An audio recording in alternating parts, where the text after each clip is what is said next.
ನಮಸ್ಕಾರ, ನೀವು ನೋಡ್ತಾ ಇದ್ದೀರಾ ಏಷ್ಯಾನೆಟ್ ಸುವರ್ಣ ನ್ಯೂಸ್. ನಾನು ವೀಣಾ ಪೂಜಾರಿ. ಸ್ವಾಗತ ಸುನೀತಾ ವಿಶೇಷ ಚರ್ಚಾ ಕಾರ್ಯಕ್ರಮಕ್ಕೆ ಸ್ವಾಗತ.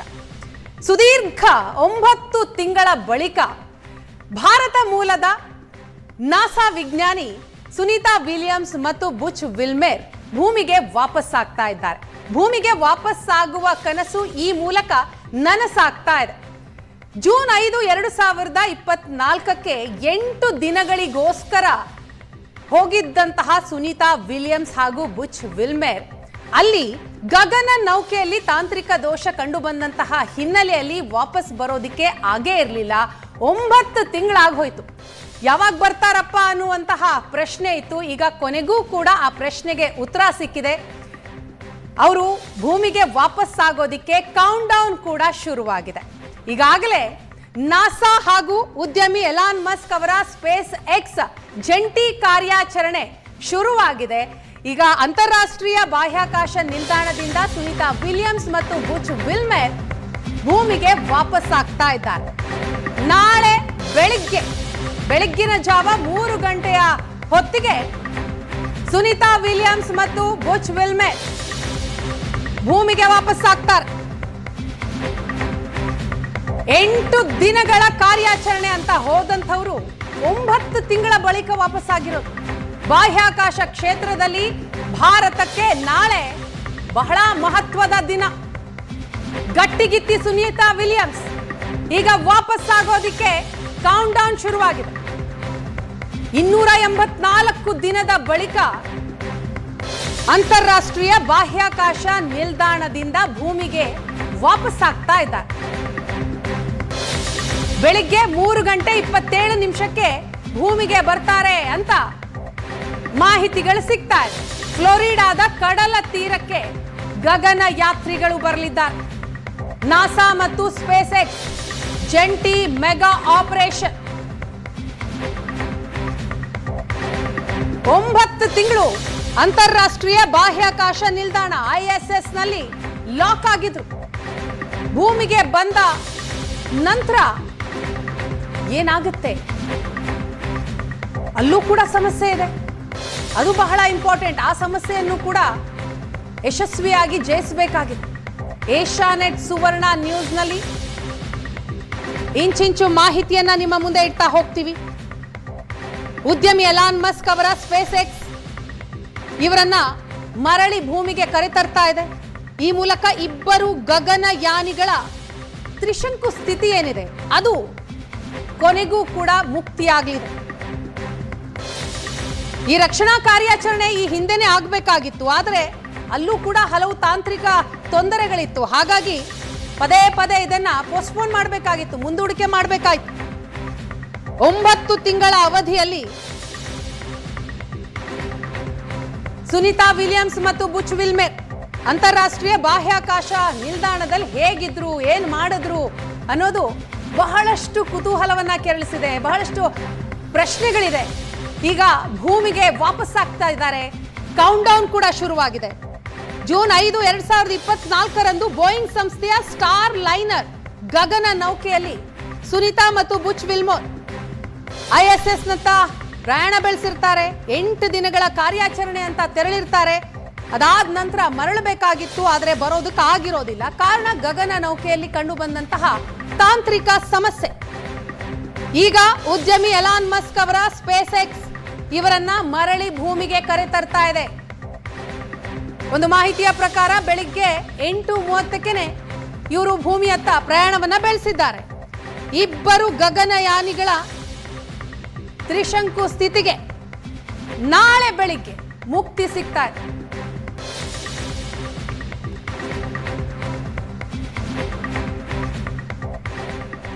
ಎಂಟು ದಿನಕ್ಕೆ ಅಂತ ಹೋದವರು 9 ತಿಂಗಳ ನಂತರ ಈಗ ವಾಪಸ್ ಆಗ್ತಾ ಇದ್ದಾರೆ. ಅಂತೂ ಇಂತೂ ಸುನೀತಾ ವಿಲಿಯಮ್ಸ್ ಮತ್ತು ಬುಚ್ ವಿಲ್ಮೇರ್ ಭೂಮಿಗೆ ಲ್ಯಾಂಡ್ ಆಗ್ತಾ ಇದ್ದಾರೆ.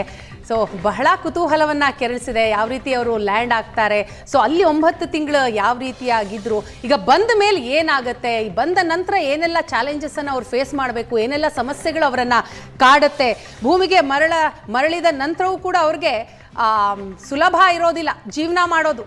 ಬಹಳ ಚಾಲೆಂಜಸ್ ಇರುತ್ತೆ, ಸಮಸ್ಯೆಗಳಿರುತ್ತೆ. ಹಾಗಾದ್ರೆ ಆ ಸಮಸ್ಯೆಗಳೆಲ್ಲ ಏನು, ಯಾವ ರೀತಿ ಅದನ್ನ ಫೇಸ್ ಮಾಡಬೇಕಾಗತ್ತೆ? ಜೊತೆಗೆ ಅವರು ಅಂತಾರಾಷ್ಟ್ರೀಯ ಬಾಹ್ಯಾಕಾಶ ನಿಲ್ದಾಣಕ್ಕೆ ಹೋದಂತಹ ಸಂದರ್ಭದಲ್ಲಿ ಏನೆಲ್ಲ ಪ್ರಿಪ್ರೇಷನ್ ಮಾಡ್ಕೊಂಡು ಹೋಗಿದ್ರು, ಅವರ ಅಲ್ಲಿನ ಲೈಫ್ ಸ್ಟೈಲ್ ಹೇಗಿರುತ್ತೆ, ಏನು ಊಟ ಮಾಡ್ತಾರೆ, ವಾತಾವರಣ ಹೇಗಿರುತ್ತೆ, ಹೀಗೆ ಸಾಕಷ್ಟು ಪ್ರಶ್ನೆಗಳಿದೆ. ಆ ಎಲ್ಲ ಪ್ರಶ್ನೆಗಳಿಗೆ ಇವತ್ತಿನ ಚರ್ಚಾ ಕಾರ್ಯಕ್ರಮದಲ್ಲಿ ನಾವು ಉತ್ತರವನ್ನ ಪಡೆಯುವಂತಹ ಪ್ರಯತ್ನವನ್ನ ಮಾಡೋಣ. ಬಾಹ್ಯಾಕಾಶ ಕೌತುಕದ ಬಗ್ಗೆ ಸಂಪೂರ್ಣವಾದಂತಹ ಮಾಹಿತಿಯನ್ನ ಪಡೆದುಕೊಳ್ಳೋಣ. ಅದಕ್ಕಾಗಿ ನಮ್ಮ ಜೊತೆ ತಜ್ಞರು ಕೂಡ ಸ್ಟುಡಿಯೋದಲ್ಲಿದ್ದಾರೆ.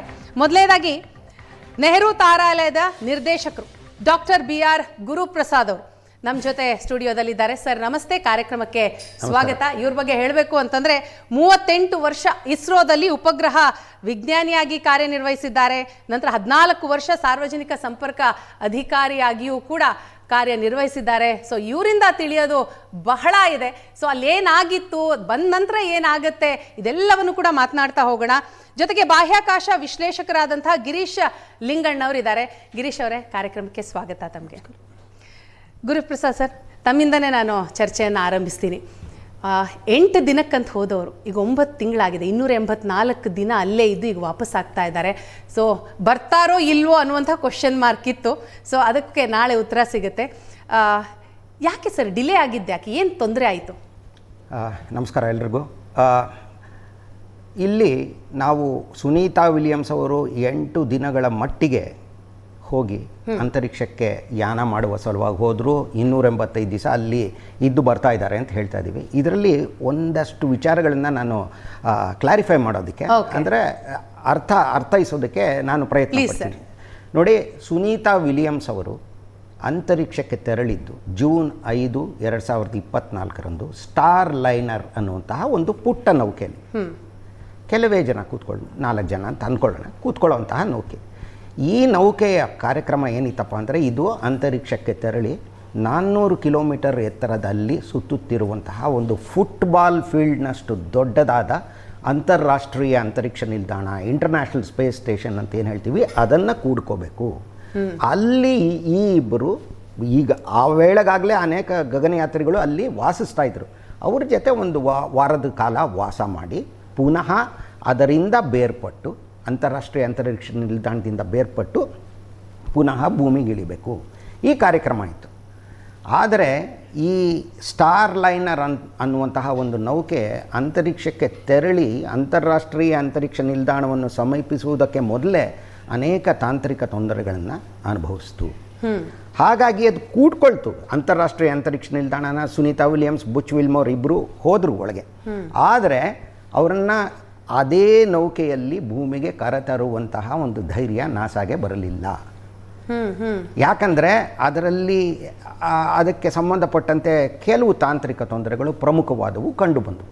ಅದರಲ್ಲೂ ಅದರ ಯಾವ ದಿಕ್ಕಿನಲ್ಲಿ ಆ ನೌಕೆ ತಿರುಗಿರುತ್ತೆ ಅನ್ನೋದನ್ನು ಕೆಲವು ರಾಕೆಟ್ ಯಂತ್ರಗಳು, ಸಣ್ಣ ಪುಟ್ಟ ರಾಕೆಟ್ ಯಂತ್ರಗಳು, ಥ್ರಸ್ಟರ್ಸ್ ಅಂತ ಹೇಳ್ತಾರೆ, ಅವುಗಳು ಸರಿಯಾಗಿ ಕಾರ್ಯನಿರ್ವಹಿಸಲಿಲ್ಲ. ಅದಿಲ್ಲದಿದ್ದರೆ ತುಂಬ ಕಷ್ಟ. ಅಂತರಿಕ್ಷದಲ್ಲಿ ಎಲ್ಲವೂ ಸರಿಯಾಗಿ ಕೆಲಸ ಮಾಡಬೇಕು. ಹಾಗಾಗಿ ಆ ನೌಕೆನ ಯಾವುದೇ ಗಗನಯಾತ್ರಿಗಳನ್ನು ಕರೆತರದೆ ಅದನ್ನು ಭೂಮಿಗೆ ಪುನಃ. ಸರ್, ಅಂದರೆ ಆ 8 ದಿನಗಳ ಕಾಲವೂ ಕೂಡ ಆ ಸ್ಟಾರ್ ಲೈನರ್ ಗಗನ ನೌಕೆ ಅಲ್ಲೇ ಇರಬೇಕಿತ್ತ? ಅಲ್ಲೇ ಇತ್ತು. ಅಲ್ಲೇ ಅದು ಅಂತಾರಾಷ್ಟ್ರೀಯ ಅಂತರಿಕ್ಷ ನಿಲ್ದಾಣ ಕೂಡ್ಕೊಂಡಿತ್ತು. ಇವಾಗ ಯಾವುದೋ ಒಂದು ಕಾಂಪ್ಲೆಕ್ಸ್ ಇದೆ ಅಂತ ಅನ್ಕೊಳ್ಳೋಣ, ಒಂದು ಯಾವುದೋ ಒಂದು ಜಯನಗರ ಶಾಪಿಂಗ್ ಕಾಂಪ್ಲೆಕ್ಸ್ ಅಂತೀವಿ, ಅಲ್ಲಿ ನೀವು ಹೋಗಿ ಕಾರ್ ಪಾರ್ಕ್ ಮಾಡ್ತೀವಿ ಅಲ್ವಾ, ಅದೇ ರೀತಿ ಸ್ಟಾರ್ ಲೈನರ್ ಅನ್ನೋ ನೌಕೆ ಅಲ್ಲಿ ಹೋಗಿ ಕೂಡ್ಕೊಂಡು, ಅಲ್ಲಿ ನಾವಿವಾಗ ಕಾರಿಂದ ಎಳೆದ್ಬಿಟ್ಟು ಆ ಕಾಂಪ್ಲೆಕ್ಸ್ ಅಲ್ಲಿ ಎಲ್ಲಿ ಹೋಗ್ತೀವೋ ಸ್ವಲ್ಪ ಆ ರೀತಿ ಜೋಡಣೆ ಆಗಿರುತ್ತೆ, ಜೋಡಣೆ ಆಗಿತ್ತು. ಇವಾಗ ಅದು ಒಂದು ನೌಕೆ, ಅದು ಬೋಯಿಂಗ್ ಸಂಸ್ಥೆ ನಿರ್ಮಾಣ ಮಾಡಿದ್ದು. ಅದೇ ರೀತಿ ಕಾಂಪಿಟೇಟಿವ್ ಪಾಯಿಂಟ್ ಆಫ್ ವ್ಯೂ ಇಂದ, ಸ್ಪರ್ಧಾತ್ಮಕ ದೃಷ್ಟಿಯಿಂದ ಮತ್ತೊಂದು ಸಂಸ್ಥೆನ, ಇದು ಖಾಸಗಿ ಸಂಸ್ಥೆನ ನಾಸಾ ಸ್ಪೇಸ್ ಎಕ್ಸ್ ಅನ್ನುವಂತಹ ಮತ್ತೊಂದು ಸಂಸ್ಥೆಗೆ ಇದೇ ಜವಾಬ್ದಾರಿನ ವಹಿಸ್ತು. ಆ ಸಂಸ್ಥೆ ಇಲಾನ್ ಮಸ್ಕ್ ಅವ್ರದ್ದು, ಎಲ್ರಿಗೂ ಗೊತ್ತಿದ್ದಾರೆ. ಇಲಾನ್ ಅವರು ಕ್ರೂ ಡ್ರ್ಯಾಗನ್ ಅನ್ನುವಂತಹ ಮತ್ತೊಂದು ನೌಕೆ ಇದೇ ಕೆಲಸನೇ ಮಾಡೋದು. ಅಂತಾರಾಷ್ಟ್ರೀಯ ಅಂತರಿಕ್ಷ ನಿಲ್ದಾಣಕ್ಕೆ ಕರ್ಕೊಂಡು ಹೋಗುತ್ತೆ, ಗಗನಯಾತ್ರಿಗಳು ಅದನ್ನು ಅಲ್ಲಿ ಒಳಗಡೆ ಹೋಗ್ತಾರೆ, ಅವ್ರು ಇದ್ದಷ್ಟು ಕಾಲನೂ ಅದಲ್ಲೇ ಕೂಡ್ಕೊಂಡಿರುತ್ತೆ, ಪುನಃ ವಾಪಸ್ ಕರ್ತಾರೆ. ಹೆಸರು ಅಷ್ಟೇ ಬೇರೆ, ಅಷ್ಟೇ ಹೆಸರು, ಗಗನ ನೌಕೆ. ಕಾರ್ಯವಿಧಾನ ಅಲ್ಲ, ಕಾರ್ಯಾಚರಣೆ ಒಂದೇ. ಅಂದರೆ ಯಾವ ಉದ್ದೇಶಕ್ಕೆ ಅದನ್ನು ಉಡಾಯಿಸಲಾಗಿತ್ತು ಅದು. ಇವಾಗ ಈ ಸ್ಟಾರ್ ಲೈನರ್ ಯಾವಾಗ ಅದರಲ್ಲಿ ತಾಂತ್ರಿಕ ತೊಂದರೆ ಬಂತು, ನಾಸಾದವರು ಯಾವುದೇ ರಿಸ್ಕ್ ತಗೊಳ್ಳಿಲ್ಲ. ಹಾಗಾಗಿ ಅದನ್ನೇನು ಮಾಡಿದ್ರು, ಅದನ್ನು ಬೇರ್ಪಡಿಸಿ ಯಾರೂ ಇಲ್ಲದೇನೆ ಅದನ್ನು ಕಳೆದ ಸೆಪ್ಟೆಂಬರ್ನಲ್ಲಿ ಇಳಿಸ್ಬಿಟ್ರು ಕೆಳಗೆ. ಯಾವ ಗಗನಯಾತ್ರೆಯೂ ಇಲ್ಲದೆ. ಅಂದ್ರೆ ಜೂನಲ್ಲಿ ಹೋಗಿದ್ದು ಸೆಪ್ಟೆಂಬರಲ್ಲಿ ವಾಪಸ್ ಮತ್ತೆ. ಆದರೆ ವಿಪರ್ಯಾಸ ಅಂದರೆ ಏನೂ ಆಗಲಿಲ್ಲ, ಸರಿಯಾಗಿ ವಾಪಸ್ ಹೋಯ್ತು. ಸರಿಯಾಗಿ ಹೋಯ್ತು. ಆದರೆ ಇವರಿಗೆ ಧೈರ್ಯ ಇರಲಿಲ್ಲ. ಯಾಕಂದರೆ ಕೆಲವು ಅನಿಶ್ಚಿತತೆಗಳು ಕೆಲವಿತ್ತು. ಹೀಗಾಗಿ ಏನು ಮಾಡಿದ್ರು, ಈ ಇಬ್ಬರನ್ನ ಇನ್ನೂ ಮುಂದೆ ಸಾಕಷ್ಟು ಮುಂದುವರಿಸಲಿ, ಕಂಟಿನ್ಯೂ ಮಾಡಲಿ ಅಂತ ಇದು ಮಾಡಿದ್ರು. ಯಾಕಂದರೆ ಅಂತರಿಕ್ಷಕ್ಕೆ ನೀವು ಉಡಾಯಿಸಿದ ಮೇಲೆ ಒಂದು ಬಾರಿ ಇವತ್ತು ನನಗೆ ಇಷ್ಟ ಇನ್ನೊಂದು ಕಡೆ ಉಡಾಯಿಸ್ಬಿಡ್ತೀನಿ ಅಂತ ಆಗೋದಿಲ್ಲ. ಆ ರೀತಿ ಸಾಕಷ್ಟು ಸಿದ್ಧತೆಗಳು ಬೇಕಾಗತ್ತೆ, ಅದಕ್ಕೆ ಮುಂಜಾಗರೂಕತೆ ವಹಿಸಬೇಕಾಗತ್ತೆ. ಆದರೆ ತುಂಬ ಪ್ರಾಣಾಪಾಯ ಆಗಿ ಇನ್ನೇನಪ್ಪ ಬದುಕೋದೇ ಇಲ್ಲ ಹಂಗಿದ್ರೆ ಬೇರೆ ಏನೋ ಮಾಡೋರು, ಅದು ಬೇರೆ ವಿಚಾರ, ಅದಕ್ಕೆ ಸಾಕಷ್ಟಿದೆ. ಆದರೆ ಅಂಥದ್ದು ಏನಲ್ಲ, ಅವರು ಸಿಲುಕಿಕೊಂಡಿರಲಿಲ್ಲ ಅಂತರಿಕ್ಷದಲ್ಲಿ.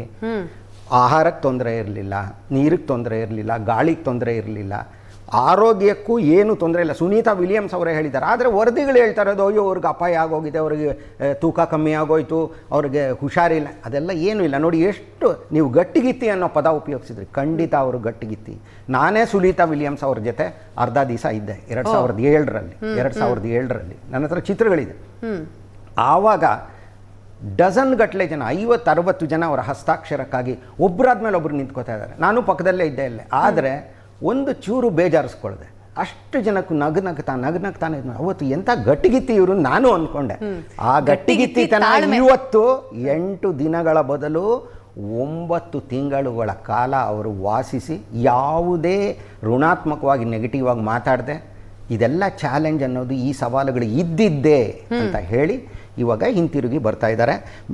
ಇನ್ನು ಬಹುಶಃ ನನಗೆ ತಿಳಿದಿದ್ದ ನಾಸಾ ಶೆಡ್ಯೂಲ್ ಪ್ರಕಾರ ಹೇಳಿದ್ದಂತೆ ಸುಮಾರು 10:35 ಸುಮಾರಿಗೆ ಅದು ಇವಾಗ ಇವರು ಸುನೀತಾ ವಿಲಿಯಮ್ಸ್, ಬುಚ್ ವಿಲ್ಮೋರ್ ಇನ್ನಿಬ್ಬರು ಸೆಪ್ಟೆಂಬರ್ನಲ್ಲೇ ಅಂತಾರಾಷ್ಟ್ರೀಯ ಅಂತರಿಕ್ಷ ನಿಲ್ದಾಣವನ್ನು ಬಂದು ಕೂಡಿಕೊಂಡಿದ್ದಂತಹ ಒಂದು ಕ್ರೂ ಡ್ರ್ಯಾಗನ್ ನೌಕೆನಲ್ಲಿ ಪ್ರವೇಶಿಸಿ ಅವರು ಒಳಗೆ ಕೂತಿದ್ದಾರೆ. ಅವರು ಅದರಿಂದ ಬೇರ್ಪಟ್ಟು, ಸದ್ಯಕ್ಕೆ ಭೂಮಿಗೆ ಏನು ಬರಲ್ಲ, ಬೇರ್ಪಟ್ಟು ದೂರ ಸರಿಯಕ್ಕೆ ಶುರು ಮಾಡ್ತಾರೆ ಅಂತಾರಾಷ್ಟ್ರೀಯ ಅಂತರಿಕ್ಷ ನಿಲ್ದಾಣದಿಂದ. ಆದರೆ ಒಂದು ಸ್ವಲ್ಪ ರಾಕೆಟ್ನ ಉರಿಸ್ಬೇಕಾಗತ್ತೆ, ಅದನ್ನು ಭೂ ವಾತಾವರಣದ ಒಳಗೆ ಧುಮುಕಬೇಕಾದ್ರೆ. ಅದು ಇವತ್ತು ರಾತ್ರಿ ಆದಮೇಲೆ ನಡೆಯುವಂತಹ ಒಂದು ಪ್ರಮೇಯ ಇದೆ. ಅದಾದಮೇಲೆ ಬಹುಶಃ ಮೊದಲು ನಾಸಾ ಪ್ರಕಟಿಸಿದಂತೆ ಸುಮಾರು ಬೆಳಗಿನ ಜಾವ 3:30 ಸುಮಾರಿಗೆ ಅವರು ಫ್ಲಾರಿಡಾದ ಕರಾವಳಿ ಭಾಗದಲ್ಲಿ ಬಂದು ಇಳಿತಾರೆ.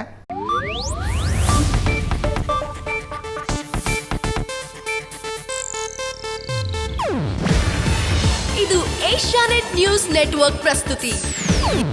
ನೀವು ನೋಡ್ತಿದ್ದೀರಾ ಏಷ್ಯಾನೆಟ್ ಸುವರ್ಣ ನ್ಯೂಸ್.